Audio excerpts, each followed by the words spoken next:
This is a ReTV mini doc.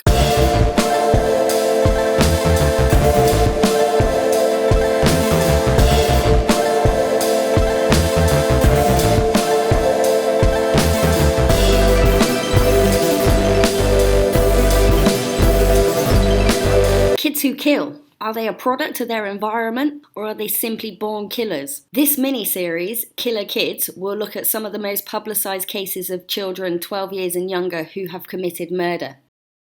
Jesse Pomeroy, age 11, Charlestown, Boston, Massachusetts, USA.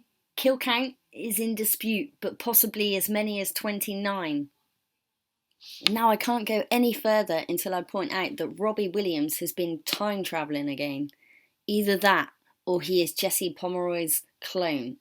The son of a Civil War veteran, Jesse Pomeroy was born in Charlestown, Boston, Massachusetts, on the 29th of November 1859, with a defect in his right eye which made it appear almost completely white. His alcoholic parents were often extremely violent and abusive, and not only would he be bullied by other kids because of his appearance, but also by his own family. Pomeroy was reportedly an extremely twisted child from the start. Today, he would probably be defined as a psychopath, and the FBI would probably consider him an organised lust killer, one who tortures and kills for erotic pleasure above all else. By the age of 11, he had begun luring young boys to remote areas, stripping them nude, tying them up, and beating them ruthlessly with a rope or other objects, as well as often cutting them with a knife. In 1872, he was finally arrested for the ongoing attacks and sentenced to reform school. The Boston Globe covered the story, and the last line of the article said, "It is generally concluded that the boy is mentally deficient." In 1874, Pomeroy was living back with his family and attacked 10-year-old Katie Curran, then later 4-year-old Horace Mullin. While Pomeroy would eventually confess to 29 murders in total, probably a lie, he was convicted of the murders of 2 young children,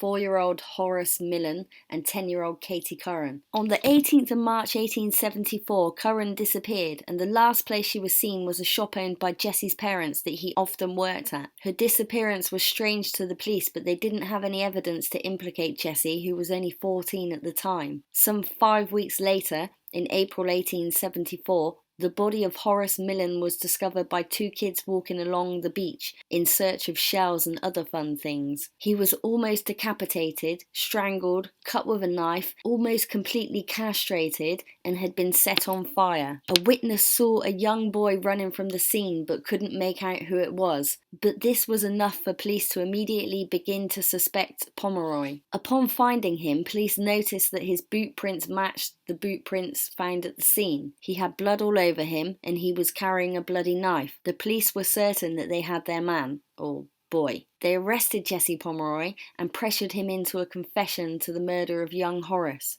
Jesse would be sentenced to die for the 2 murders he was charged with, but shortly before his 17th birthday, his sentence would be commuted to life in prison, largely due to his young age. Jesse Pomeroy would spend the rest of his life behind bars. A massive thank you to the official ReTV supporters, my first ever official sponsor, Susanna M, and the other sponsors, Nat Sarim, Lee Price, Jason, and Kat S. You guys are awesome.